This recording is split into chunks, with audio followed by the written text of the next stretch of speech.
Hello and welcome back to GuitarGuru AndyPaul channel. In this video we are gonna review basic setup for your tube amp. I'll be using Friedman, but it can be any tube amplification like Marshall or anything that you have. And you know that typically they don't have built-in effects.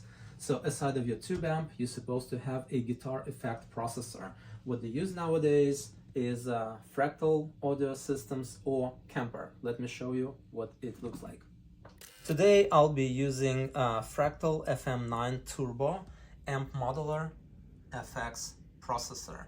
This is very common in use right now, and it can be FM9, FM3 or X FM3 if you are recording in the studio, but basically cabling and setup is going to be exact same for all three, for M3, FM9 and XFX3.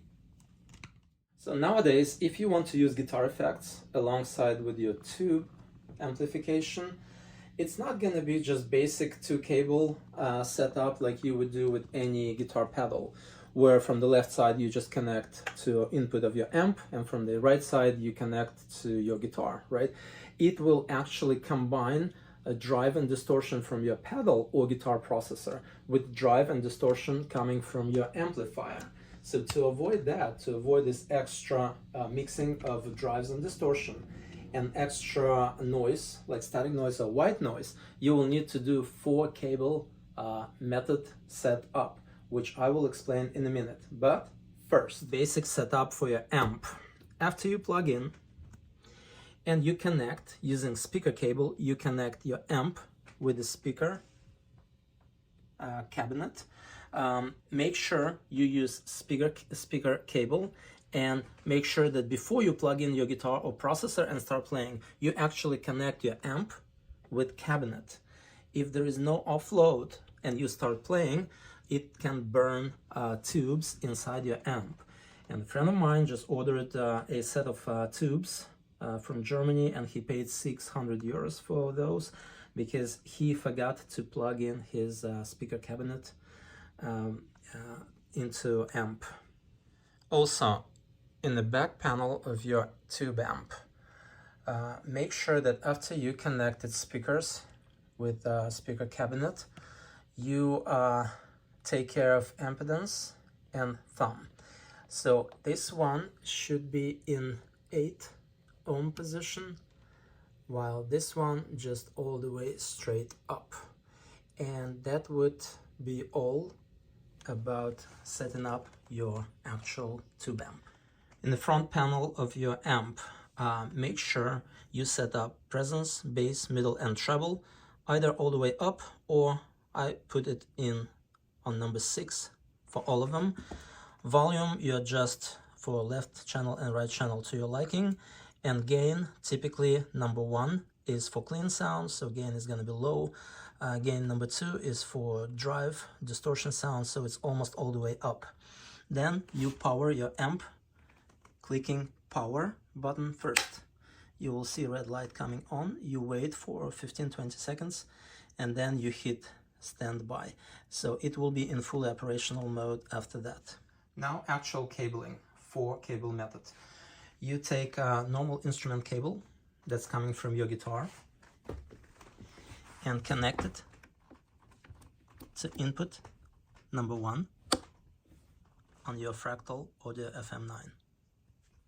Then second instrument cable goes from output number 3 on your FM9 processor all the way up to the input on your amp, in the front panel of your amp, regular input.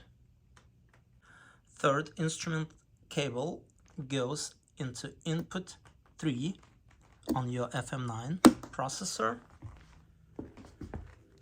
to a back side panel on your amp to send effect right here. And finally, cable number 4 is going to be XLR to TRS cable. It goes to output number 1 left, since we use mono on your FM9, and it goes all the way up here to effect return on the backside panel of your amp, and we're done cabling. After you plugged in using 4-cable method, you power up your FM9 turbo processor or FM3 or X3, and you come to a default screen that lists different presets, and basically you can start exploring what kind of sounds you have preloaded already in your processor. So programming is so complex, it's really a rocket science. So nowadays professional musicians just buy sounds. They buy libraries from studio engineers. Now you can see a list of preloaded sounds right here. To change between banks, you use value and go to the right or to the left to change banks. And to change actual sounds from the list, you go to navigation and click up and down. Also, if you need to go through a basic setup, you click E, setup button, and then typically you go to global settings and I/O settings.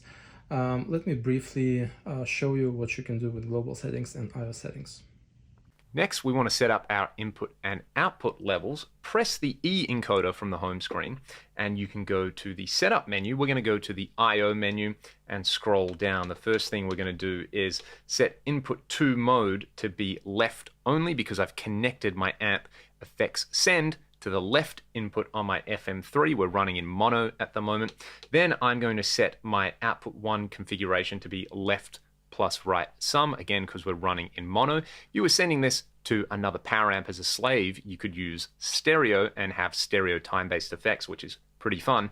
The output level from output number 1, I found setting to -10 worked best with my amp, but experiment with this. Finally, output 2 configuration we're going to set as sum left plus right. I haven't used the boost or the pad, and I've left the phase as normal. So pretty straightforward stuff there. Finally, the 2 level controls on the top of the FM3, I've turned output 2 all the way up, and I just adjusted output 1 to where I was getting enough signal to my power amps. Return, again, adjust that one to test. Now, if you like one particular sound and you want to explore it more and see what kind of amplification is used, or simulation, or cabinet, or any additional effects, you go to this highlighted sound, nostalgia, and hit enter. You will see a setup. You can see like input, output, type of amplifier, but the screen is very tiny. It's very hard to see what's going on and how to program it. So I really suggest you use a specific software for FM9 edit. Let me show you what it looks like on the computer screen. Nowadays, it's all about using apps. So you go to a website that is called fractalaudio.com/FM9-edit. And it will take you to a landing page where you can download FM9, or you can go to FM3 edit software. And if you scroll to the bottom, you'll have 2 options. You can download it for FM9 for Mac or for Windows. I downloaded Windows one, and this is what the app looks like on the screen. It looks like this green 9. If I click on it, it opens the interface. And now if I connect my Fractal audio processor to my laptop, I would be able to see everything, each and every component on screen, and turn it on off, or edit it individually. Let me show you how it works. To connect your FM9 processor with a laptop, you will need USB cable with this MIDI USB ending that goes directly into USB port on your guitar processor. And then you actually get on your laptop screen. You can close everything, and now you can see the same sound called nostalgia, right, from that bank. So now everything that's on the screen of your guitar processor, you can see on your computer screen, and you can see individual components. You see right here, and you can bypass, turn on, turn off any of them. For example, I want to bypass my guitar processor amplifier. So I'll do right click, and you see bypass engage. If I click on it, now I'm not using amp simulation, and I'll be using amp from my Friedman amplifier, you see? Or I go back to it, right click, engage, and now it's on. All right, now I'm bypassing my Friedman distortion or drive. So that's how it works in short.